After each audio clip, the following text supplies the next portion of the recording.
हिंदू धर्म में तो अल्लाह के नाम इतने हैं कि सारे हिंदुओं के पंडित मिल जाए तो गिन नहीं पाएंगे, गिन नहीं पाएंगे।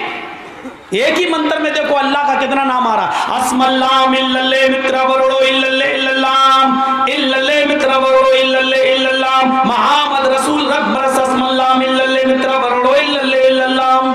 अल्लाह के अलावा कुछ दिख ही नहीं रहा इस मंत्र में। अस्मल्लाम इल्लल्लाह मित्र वरोड़ो इल्लल्ले इल्लल्लाम इल्लल्ले मित्र वरोड़ो इल्लल्ले इल्लल्लाम मुहम्मद रसूल रब्बरस अस्मल्लाम इल्लल्ले इल्लल्ले मित्र वरोड़ो इल्लल्ले इल्लल्लाम। अल्लाह ही अल्लाह, अल्लाह सबसे बड़ा, अल्लाह से बड़ा कोई नहीं है। उसी ने धरती और आकाश जमीन को पैदा किया, वो सबसे बड़ा, उससे बड़ा कोई नहीं है। इल्लल्ले मित्र इल्लल्ले इल्लल्लाह, उसी अल्लाह की पूजा करो, उसके अलावा कोई पूजा योग्य नहीं है। उसी अल्लाह के सामने सर झुकाओ, उसके अलावा कोई सर झुकाने लायक नहीं है।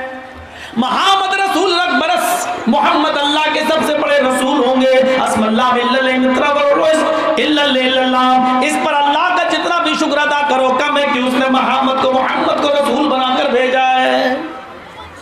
कोई पंडित बताएगा? तर्जुमा ही नहीं करेंगे। तो जैसे यहां पढ़ा जा रहा है वैसे उधर भी चल रहा। ओम भूर्भुवः स्वः तत्सवितुर्वरेण्यं भर्गो देवस्य धीमहि धियो यो न प्रचोदयात् अस्मल्लाह इल्लल्ले मित्र। कौन समझ रहा है? कौन समझ रहा है? वेद तो जानते ही नहीं है हिंदू भाई। और मैं दावे के साथ कह सकता हूं कि वेद तो योगी से पूछो कि योगी जी वेद पढ़ा है तो योगी इसका जवाब देंगे पढ़ना तो छोड़ो, देखा तक नहीं कि होता कैसे। पढ़ा क्या है? रामायण पढ़ी क्या है? गीता। अरे तुम रामायण भी तो सही से पढ़ लो। कौन सी रामायण तुम मानते हो? बोलो। दो रामायण है, एक वाल्मीकि रामायण, एक रामचरितमानस। कौन सी रामायण मानते हो? रामचरितमानस अभी लिखी गई है।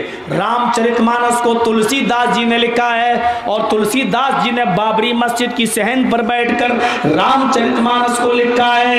योगी जी मेरा चैलेंज है, रामचंद्र जी की हयात तैयबा को तुलसीदास जी ने बाबरी मस्जिद की सहन पर बैठकर लिखा, लेकिन पूरी रामायण के अंदर तुलसीदास जी ने रामायण में भी ये नहीं लिखा कि ये बाबरी मस्जिद को बाबर ने मंदिर तोड़कर बनवाया।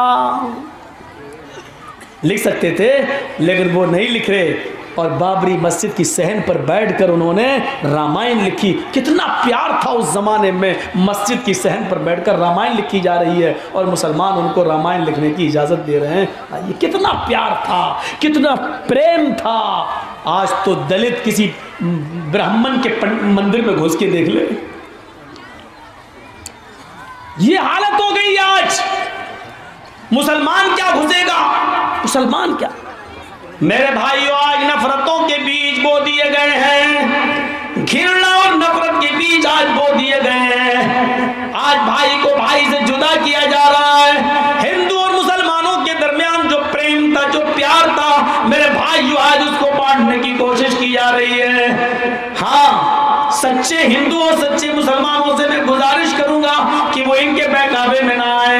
मेरे भाइयों, रामचंद्र जी ने कभी हिंदू मुसलमानों को लड़ाने की कोशिश नहीं की। रामायण का मंत्र है, प्रत्यत्यम चारों धर्म गोपीथाय पुरहु यसे मरुद्रना गई चतुर्विधरात्र में देव कृष्यामी कलच्यम। आए चारों धर्मों के मानने वालों, तुम आपस में भाई भाई बनकर रहो। चतुर्विधरात्र में देव कृष्यामी कलच्यम। आए सारे धर्मों के मानने वालों, तुम रात्र में देव भाई भाई बनकर रहो। तुम सब आपस में भाई भाई हो। इसी को कुरान कहता है, या युहन्नास इन्ना खलकनाकुम मिन ज़करि व उन्सा वजअलनाकुम शुऊबन व क़बाइल लिताअरफू।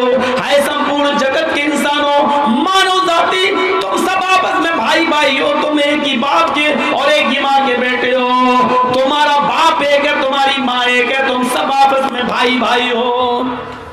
वाल्मीकि रामायण तो यहां तक कहती है कि राम की पत्नी सीता को जब रावण हरण करके ले गया, भगा कर ले गया और उनके साथ बदफेली करना चाहा, हनुमान और लक्ष्मण जब दोनों सीता जी को छुड़ाकर हनुमान के चंगुल से लेकर आए, सीता जी जब अपने रामचंद्र जी के सामने जाती है तो अपने राम के पैर छूती हैं। रामचंद्र जी के जैसी पैर छूने के लिए सीता जी झुकती हैं। रामचंद्र जी ने अपनी पत्नी सीता को पैर नहीं छूने दिए, उनको उठा लिया और क्या कहा, है सीता तू मेरे पैर मत छू, है है सीता तू मेरे पैर मत छू, मेरे सामने क्यों झुक रही है, मुझे क्यों प्रणाम कर रही है। अब वाल्मीकि रामायण का मंत्र देखो, राम रामाय नमः, राम रामाय सत्यम अस्ति। है सीता मैं राम हूं तेरा, राम रामाय, और राम का राम है ऊपर वाला, 2 बार कहा गया राम रामाय, राम राम रामाए, राम के राम को। आए जब आ जाए किसी के साथ राम रामाए, राम आए, तो क्या तर्जमा होगा, राम का, राम के राम को, राम के लिए, राम आए का मतलब के लिए, को लिए, का लिए, ये लगाया जाता है। तो राम रामाए नमः, सीता मैं राम हूं तेरा और तेरे राम का राम है ऊपर वाला, राम रामाए नमः। राम को प्रणाम न कर, राम को न झुक, राम के सामने सर न झुका, राम रामाए, राम के राम को नमः, नमस्कार करो, राम के राम को प्रणाम करो। सर झुकाना है तो उस राम के सामने झुकाओ जो तेरे राम का राम है, यानी ऊपर वाले राम के सामने झुको। राम रामाय सत्यम अस्ति, इसलिए कि राम का राम ही सच्चा है। एक तरफ देखिए रामचंद्र जी ने अपनी पत्नी सीता को पैर नहीं छूने दिए, और इधर मोहम्मद रसूलुल्लाह के पास एक सहाबी मुल्क के शाम से आए, कहा अल्लाह के रसूल मैं शाम की हीरा बस्ती से आया हूं, मैंने वहां लोगों को, यहूदियों को देखा कि वो अपने बादशाह को सजदा कर रहे हैं। अरे अल्लाह के रसूल, जब यहूदी अपने बादशाह को सजदा कर सकते हैं तो क्या हम अपने नबी को सजदा नहीं कर सकते? जब बादशाह को सजदा किया जा सकता है तो अल्लाह के रसूल को सजदा क्यों नहीं? क्या हम आपको सजदा ना करें? अल्लाह के रसूल सल्लल्लाहु अलैहि वसल्लम ने फरमाया, क्या तुम मेरी कब्र के पास से गुजरोगे तो सजदा करोगे? देखिए उसने कहा अल्लाह के रसूल क्या हम आपको सजदा ना करें? तो आपको कहना चाहिए था नहीं, या आपको कहना चाहिए था हाँ, हाँ या नहीं, लेकिन अल्लाह के रसूल ने इसका जवाब ही नहीं दिया। अल्लाह के रसूल ने क्या कहा? उसने कहा क्या मैं हम आपको सजदा ना करें, आप ज़्यादा मुस्तहिक है। तो अल्लाह के रसूल ने क्या जवाब दिया?